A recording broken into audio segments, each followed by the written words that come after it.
Well, good morning, everybody. Thank you for attending today. My name is Charles Owen, and welcome to the Paladin University.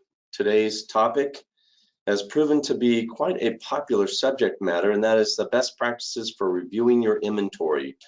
What we're going to learn today is I'm going to give you some easy ways to both review and manage your inventory. And as far as questions go, let's do questions at the end, since it's hard for me to monitor the questions until the very end. So if you have any questions, go ahead and put them in the question box on the screen. I think I'll just ask my counterpart here if you can hear me and see my slides okay, Brian? Yep, raised hand, very good, perfect. So let's go ahead and get started. So what we're going to learn today is what does it mean to manage your inventory investment? We're going to talk about that. We're going to talk about the advantages of reviewing your inventory on a regular basis, and then what some of those challenges would be if you don't have time to manage your inventory. And then we'll, the real meat and potatoes is how we get started. Where do we start? We're going to talk about that, and then we're going to go through some of the best practices, the inventory reviewing process. Creating and adding location codes. Location codes are a very big part of this, and they can really help expedite the managing and the reviewing of your inventory, as well as breaking it down into chunks that you can really can easily manage.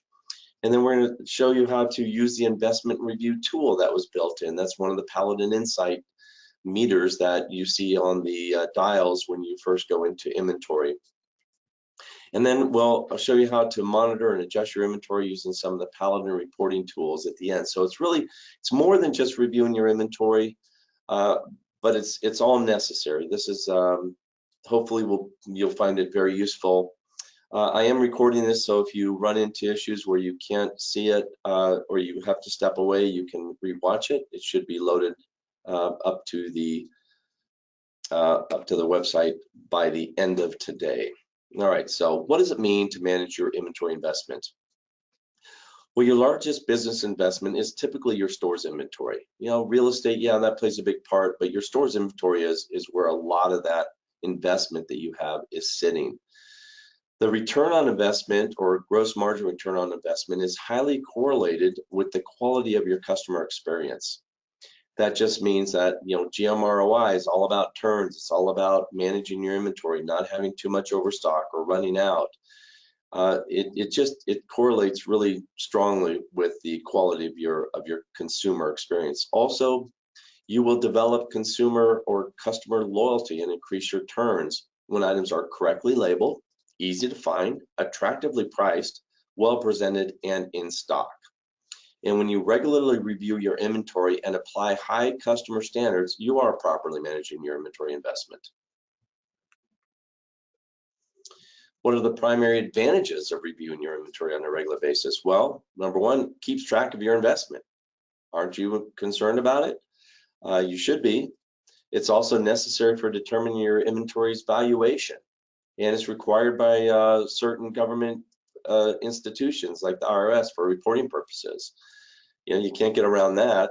It also enables the use of Paladin's suggested ordering system, which accommodates a simplified ordering and optimal stocking levels, which is extremely important. Reduces product outs and reduces product overstock, and enhances the consumer's experience. Just having products in stock for the consumer right there alone is enough to enhance the consumer experience. Nobody likes going into a store where you don't have products on the shelf. And keep your customers coming back to your store. Bottom left-hand side there, it says it's your business. This is your business. It's not like you're tracking 100 or 1,000 items. We're talking about 20, 30,000 items when you're dealing with a lot of your stores, hardware stores, the feed stores. I mean, there's just gobs and gobs of different products out there. And if you don't review your investment, who will? So those are some of the advantages.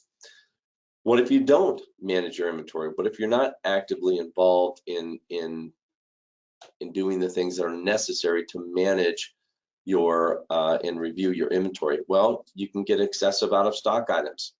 That's a risk of losing customers. If you don't have something on the shelf, oftentimes they'll just leave the cart and walk out. That's a bad day. You know, at best, customers get frustrated, right? They're going to complain, they're going to get less tolerant of shopping in your store if you don't have the products that they need on the shelf. The opposite of that is you can have an abundance of overstocked product, which ties up your money, right? Those are non-performing assets, we call them. And it limits your funds to reinvest in the business where you need to invest in marketing, in sales, in promoting new customer acquisitions and that sort of thing. Also, it really messes with your workflow efficiencies. You know, manual ordering significantly reduces your productivity. If you're doing regular reviews of your inventory, you can use and take advantage of things like suggested ordering. You can't if your inventory isn't correct. And you definitely don't want to do your inventory just once a year at the end of the year. It's just a really not a good way to manage your inventory. You want to do it on a regular basis. So it breaks it into smaller chunks, easy enough to chew. Also, you have a chance of having unorderly and messy shelves. You know, customers might struggle to find products. You know, risk of prices on the shelf not matching the checkout price. That's not a good thing, and there's a lot of that going on right now. And then, you know, potentially you can have the products on the wrong pegs. You know, other products that are mixed on the pegs, and just things that aren't good, aren't organized. So those are some of the risks and challenges involved in not managing or reviewing your inventory. Getting started, begin cycle counting. That's all you need to do to review your inventory. You just start day one with a 4-foot section or less, and every day before the cashier leaves for the day, or your manager or whoever is doing the counting, just make sure that they go back in and pick up counting from where they were at yesterday. That is the number one thing that you need to do in order to begin reviewing your inventory. It's got to be done. And what's nice about it is it's just you can do it in small sections. So you don't have to worry about bringing everybody in and do an entire count of your store. So number one, set up a schedule where people are designated to do a 4-foot section or less, 15-20 minutes maximum before the end of the day, before they leave. Just have them go ahead and count. And it's, you know, it's more than just counting, but we can talk about that in a little bit. In the next slide, I hit on that a little bit more. But if you can assign somebody to count and give them 1 day a week, you know, give one of your cashiers, you know, say every Monday you're responsible for picking up from counting the day before. Then you go to your next cashier or manager, whoever it is, say you're going to be responsible for Tuesday, and assign somebody to a day of the week so that it becomes habitual, so that you do it all the time. Eventually, you will have counted your entire store once you get back to square one. It's going to take some time, you know, depending on the size of your store. It could take weeks, could take months, could take longer. It just depends on how diligent you are, how disciplined you are about getting out there and doing reviews. All right. Also, defining location codes in Paladin is pretty simple to do. You just create a location ID and name. You put that into Paladin. Now, when you go out and you review or count that 4-foot section, while you're counting, you're actually assigning a location code to that inventory item. So if you don't have any location codes today, don't worry about it. You just need to define them and create them in Paladin. I'll show you how to do that in a minute. And then when you actually walk around with the RF gun, you're scanning these items. Every time you touch an item and you scan it, it's going to apply a location code to that inventory item. It's the easiest way to do it. Now, when you are walking and starting to do your review process for the first time, you want to label each 4-foot section while you're reviewing it. So you go up to the, you know, make sure you put the sticker on the same height every time, you know, maybe under shelf 2 or whatever, so that everybody can plainly see it. It's not hidden behind some pegs or some items. It's just right front and center. So that's how you label each of those sections, and then track the reviewed items using the investment review tool. Now I'll go over that in detail in the next couple of slides here. And then regularly review your inventory reports to identify issues and anomalies within your margins, your prices, your units of measure, and things of that nature, so you can really tighten up the inventory control. But all this is part of the review process. So getting down to the inventory reviewing process, we're going to talk about the first time review, and then we're going to talk about what you do on a regular basis. So the first time review, you confirm that the location ID and name are in Paladin. You must do that because when you first turn on that RF gun, you see a little picture of it here off to the left. You see the RF terminal or RF gun.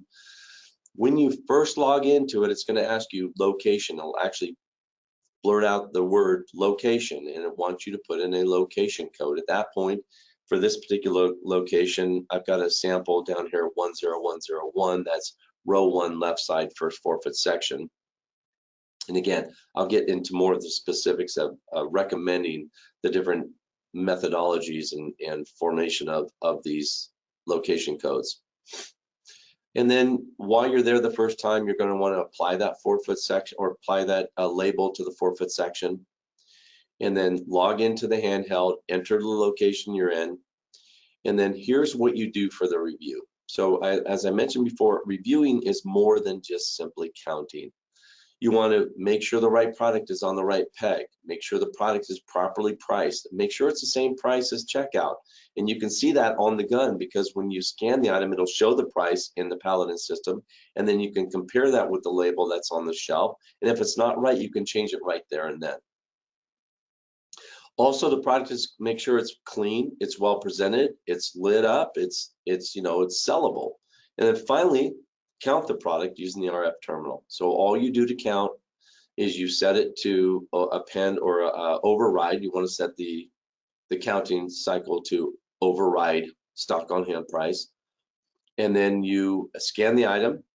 It tells you how many it thinks it has it in, how many it thinks it has in Paladin, and then you'll also count on the shelf. So you got 3 on the shelf. Even if it says 3 in Paladin, you want to make sure you enter the number and hit enter. That's that important note down below where it says do the above step, even if the store stock on hand quantity matches the quantity displayed on the RF terminal. That's the only way that we can tell that it's been reviewed or touched by a human hand. And that's what we're going to use in our next section, which is all about how do we manage the reviewing of these items that you counted. But first, let's talk about defining location codes in Paladin. So you want to create location codes in a logical sequence for both ordering and reporting. So if you put in a range of location codes, you want to make sure that that range is in order. So if you start on row 1, first forfeit section on the left side, you just make sure that everything is put in the order so that you can continue increasing that range as you count through your store. Eventually, this is how we start and begin with the suggested ordering process. You can start with 1 forfeit section. After the first day of counting, you can now run the suggested order report for that specific location code or range of location codes. And you'll want to follow a logical path using your store planograms to designate the locations. And we recommend this type of formation or creation of your location codes. Use a 5 and 6 character numeric character for both the ID and the name. Make sure they're the same. Just makes it easier. Some reports look at name, some look at ID code. If you've got them the same, you're going to be consistent throughout. So what I would recommend is first row, put number 1. Second or left side, you pick 01 or 01. The right side, you'd pick 02. And then 01 for the first forfeit section, 02 for the second, and so on. So you see my samples here of location ID 10101 is row 1, left side, first forfeit section. Now, if you wanted to get even more defined as to what the location is, you can put a shelf code in. Shelf 1, shelf 2, shelf 3, shelf 4, shelf 5, and so on. And you can just add those and append those to these location IDs if you want to get that granular about locations. which isn't necessarily a bad idea. When you get up to row 10, now you're going from 5 characters to 6. Well, why don't we start out the ID codes with 0, 1? Well, because the ID codes cannot have preceding zeros. It doesn't support it. It is not a numeric value when you put a 0 before a 1. So you want to make sure that you just use the 5 characters, numeric characters for the first 9 rows in your store, and then everything else you would use 2 characters for the row. In this case, I've got an example: 1, 5 equals row 15, 0, 1 left side, 0, 2 right side, and then 0, 8 for the 8th 4-foot section on row 15. Just as an example, I have a sample location codes off to the left here as well. You can look at, you can get an idea of how you can create these. Now, how do they look in Paladin? Well, if you go to Paladin, and you select File, Setup, you'll want to click on the Loc tab or Location tab, the LOC tab, and that's going to bring up this window to the left here. Now here you can add all of your location codes and IDs, or names and IDs, right there, and you can see they both match. There's 2 columns are identical. That's what we're looking for here. Now this is somewhat of a lot of work if you're going to sit down and do all of your location codes. I don't recommend that. I recommend adding location codes, the week before you start counting a particular section. So you might do row 1 first, both left and right side. That might take you, 5 minutes to go in and type in those codes. And then later, when you start counting and reviewing row 2, you do the same. Or as an option, and it's a lot easier in my opinion, create an Excel spreadsheet and create your location codes and IDs in that Excel spreadsheet, and then contact Paladin. We will help you import those into Paladin so that it just, within seconds, you can have all of these location codes in Paladin. It's a lot easier way to do it. There might be some data fees that apply, but it wouldn't be much. This is a very simple process. As far as the labels, again, create some labels, sticky labels, and apply those labels to each 4-foot sections as you're counting for the first time. All right.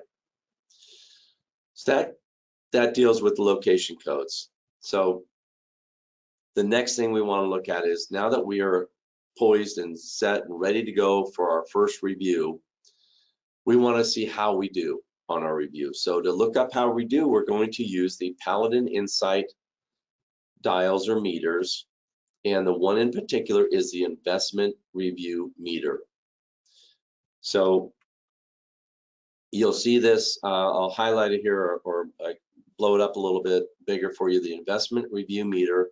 Once you click on that little magnifying glass, it'll take you directly into a list of both locations and or departments that you can now start looking at in more detail. Now in this case, just looking at the dial, all the dials have a number and a little meter on it.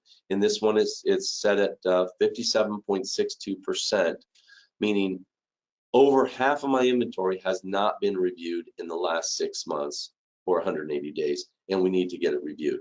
So the default is 180 days, but you'll see once we get deeper, you can actually change that to 3 months, to 4 weeks. If you just want to see what you did, or what's not showing up or not been reviewed in the last day, you can set it to 1 day if you want.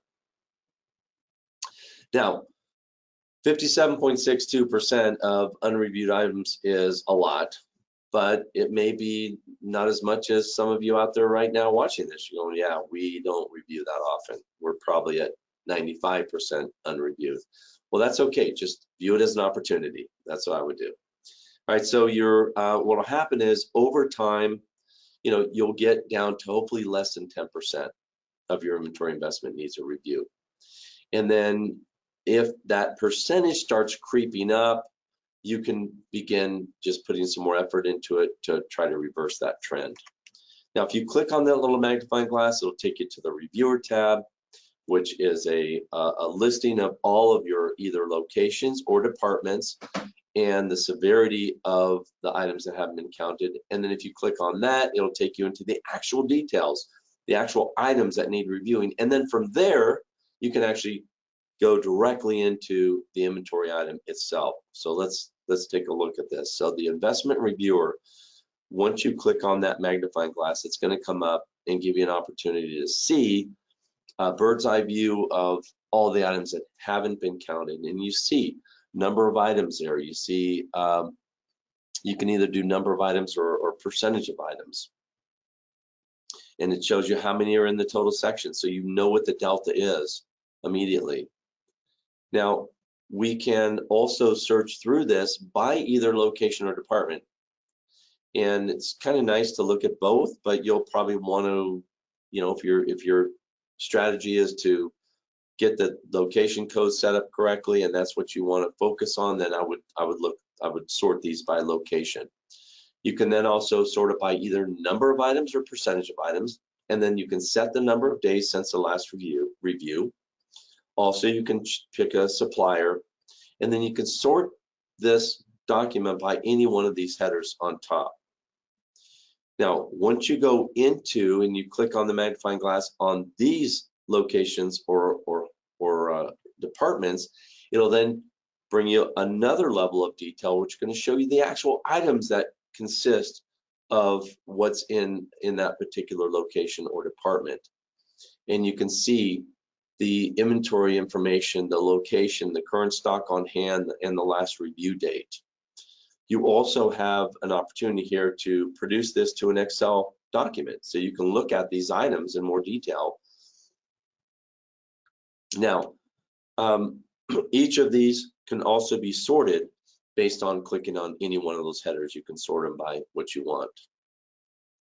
Now, even further detail, once you have these items brought up, you can now double click or click on the magnifying glass on any of these rows, and it will take you directly to that inventory item. So that gives you an opportunity to go directly into that one inventory item and make whatever changes you need. And then once you hit escape, it goes right back to the tool exactly where you left off. So this is a dynamic tool that you can use, and you can work with the information dynamically. So in real time, you're not printing a report that's already outdated after you print it. You're actually working with this data in real time. Now, furthermore, you'll notice there's a column there, a second one from the left, right where this green arrow is pointing, and that is a column that is a checkbox. And that checkbox enables you, I'll blow it up here, enables you to identify products that you don't necessarily want in your system anymore. So these might be products that are one-time only, maybe they've been discontinued, you haven't sold them in forever and you want to get rid of them. You can just go ahead and select in batch all these items that you want out, and then you just hit the delete button, and what happens to them? They get deleted. Now, in actuality, they're never going to leave your inventory, but they are going to be out of the day-to-day reporting. They'll be set in an area of deletion, so you can actually reinstate them if you need to in the future, even though when you delete it, it says, hey, this can't be undone. Well, in fact, we do store that information for good reason, for history. All right. So we're winding down here. The next thing I want to encourage everybody to do is pick a time to do inventory review, right? So you're already doing a review or a count every day, picking a 15, 20-minute section and going to do that. Now, once a week, you might say, okay, I want to go in and check the work. Now, what's cool about this is when somebody counts a particular section or location or department, and you go and look at this review tool, it's going to show you all the items that you didn't touch. Well, why are they there? How come they haven't been touched? I sent somebody down that aisle. They were in that location. They scanned everything that was available. That's true. But you might have items that were there's no more peg, or the label came off the peg and you don't know what was there before. That's what the review tool is going to help you find. It also may be something that used to be in that location is now in a whole different location. So now you want to be able to make sure you put it in the proper location. So there's a number of reasons why you want to use that review tool and to identify which items have not been checked or reviewed. And then here, again, just schedule it, work with it on a weekly basis. I would go ahead and just take a look and see, well, geez, they've counted sections, 1, 2, and 3, or rows 1, 2, and 3. Let's go ahead and do a look through all these items in 1, 2, and 3 and make sure that they were all properly marked and as reviewed. Well, if they show up on the review tool, they haven't been reviewed. So those are the items that you need to fix, and those would be items that were skipped during the review process. All right, so just again, as a good habit, set up a certain day, run your reviews, figure out what's going on and why those items aren't on that shelf. It's just part of reviewing and managing your inventory. So lastly, there are some reports that you can use to fine-tune your inventory when it comes to cost, prices, margins. We all know now that managing this has been somewhat challenging recently with the supply chain issues, with cost of items going up on both sides for you and for your consumers. So these are the 4 reports that I recommend. They're under Reports, Inventory, General tab, and you can select the Master Report, which produces either a PDF or an Excel, which is really nice. I prefer the Excel. And it gives you all kinds of information, including margins, prices, history of sales. It just gives you all kinds of information. So this is one of the reports you want to look at, and you can sort that by supplier or by location or by department or by department range. So it really gives you an opportunity to get very succinct in checking and reviewing your inventory. So the inventory valuation summary, it's a no-brainer. Isn't everybody curious about this? How much inventory do I have in my store? Do I have a $500,000? Do I have $1 million? Do I have $2 million? How much inventory am I sitting on right now? Well, the inventory valuation summary will tell you that. It will also tell you what you've got invested and what you expect to get out of it if you sell everything for list price. It also has things like gross margin, return on investment percentages, margin percentages, as well as past sales. So that's a good one. Inventory count list, it goes directly to Excel. It is one of my favorite. It's an easy report to generate. It's very fast, and it gives you the information that you need. What I like to do with the inventory count list is I look at things like the margin. I'll sort by the smallest to the largest margin. If you've got 400 to 1,000 items that are negative margin, you got a problem. If you have 2 or 3, that's not so much of a problem. But regardless, you've got to manage this process. Now, your margins might be upside down, but it doesn't mean you're losing money. It just means maybe something isn't set up correctly in the system, right? You're buying a box of bolts or nuts or something, and you're selling them as each. Well, when you buy them and expect to sell them in a box and you sell them as each, it's saying that you're selling them for a lot less than you paid for the box, and that's where your margins can turn upside down. So it's very important to manage that. Next is the negative stock on hand list. That is a PDF report, very effective document. It's a great one because it tells you right off the bat, hey, you've got some items that have issues. It thinks you don't have any. More so, it thinks you have less than none. It thinks you had a negative amount. You can also produce on this, it gives you an opportunity to produce a report for also the zero stock on hand. So you can look at both zero and negative. All right, so those are some of the reports that you can use to fine tune.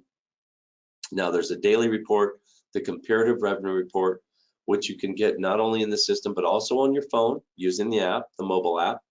You can see this information and you can discover and quickly fix high or low margin anomalies, validate the year-over-year changes. And you can categorize and sift through this information by detailing it by either department, which is default, so you'll know the department always comes up. Well, did you know that you can also sort it by location? Wouldn't that be cool? Also by supplier, see what suppliers are costing you more than the other suppliers and truly validate that. You can also sort it by class, 1, 2, or 3. And then one of my personal favorites is customer type. When you add customers to your system, and we are huge advocates of that, We recommend that you also fill in the type of customer. Now, with some brands, it's a required field. When you add a customer, you have to fill in the customer type.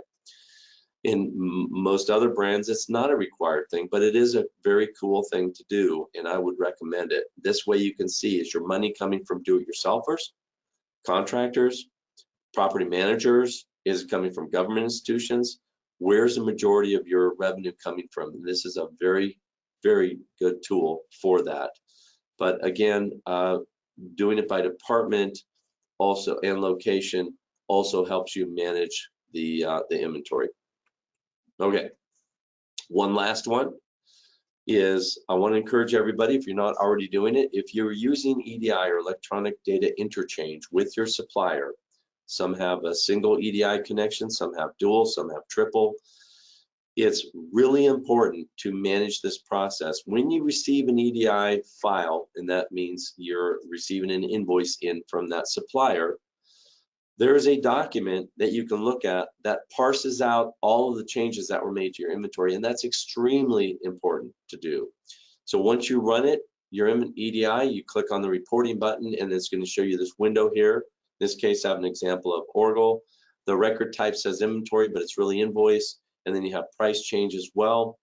What this is this breaks out all the different invoices and price changes, and you'll do this once a week. And then you can just click on any one of those and create an Excel report or a PDF report. I recommend Excel because Excel breaks them out into workbooks. The PDF just kind of slaps it all into one document, where when it's broken up into workbooks, it's really easy to figure out which particular items you need to look at. For example, you can look at all the prices that changed in one workbook. You know, there might be none, there might be 10 or more. It's going to identify items that the retail cost or retail price is going up. You can also see other changes like discontinued items, you know, replacement items. These are all going to be in their designated workbook in this one Excel file. So I would recommend making that change. If you're using a PDF and you actually have Excel loaded on your system, I'd recommend going into, I believe it's the File Setup Company tab, and down towards the bottom under EDI. If you look on the left-hand side, there will be categories. Look for the EDI on the left-hand side. You'll see a little thing that says Revert to PDF document. You want to uncheck that. You know, you don't want to revert it to PDF. But again, it's your choice. You can go with either one. It's just handier when you have Excel on the system to do. All right. Wow, so that was a lot, guys. That was a little bit more than 30 minutes. I appreciate your time and your patience. If you have any questions, go ahead and put those in right now into the questions area, and I'll be glad to get to those. There's other links I have here for knowledge-based articles, webinars that you can watch and follow up to this. In addition, you can always go to our portal, our help portal, under either you click on help in Paladin at the top of the menus and select, you know, either knowledge-based webinars or training videos or what have you, or you can from home go to portal.paladinpos.com. We also have some really great training videos that we've added recently, about a minute to a minute and a half long.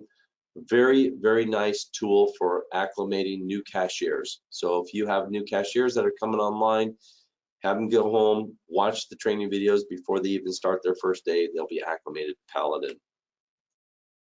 There is another webinar, just to put in a plug for this. On December 6th, we will be doing a year-end reporting. You know, why you need year-end reports and how to make them automatic so you don't have to worry about being in your store on the day that you need to produce the snapshot in time report. You can have them to where they automatically get produced without you having to lift a finger, and then you can just go and print them whenever you want. So that concludes our webinar. Thank you so much for attending. We really appreciate it. Just knowing that you're here helps knowing that we want customers that are interested in learning more about Paladin, so you can becoming more efficient. That's always a good thing. I think hopefully this was worth your time. There are other resources we have as well, like Retail Science And the webinars, like this one, for example, before the end of the day, this should be posted on the webinar for you to watch or show others. And of course, we have our Paladin store and just our knowledge base portal as well. I'm looking, I still don't see any questions. So what I'm going to do, guys, I've taken a lot of your time already. I'm going to, again, thank you so much. Wish you a very safe holiday season coming up. God bless you. And let us know if you need anything. We'll be here for help. Take care. Till next time.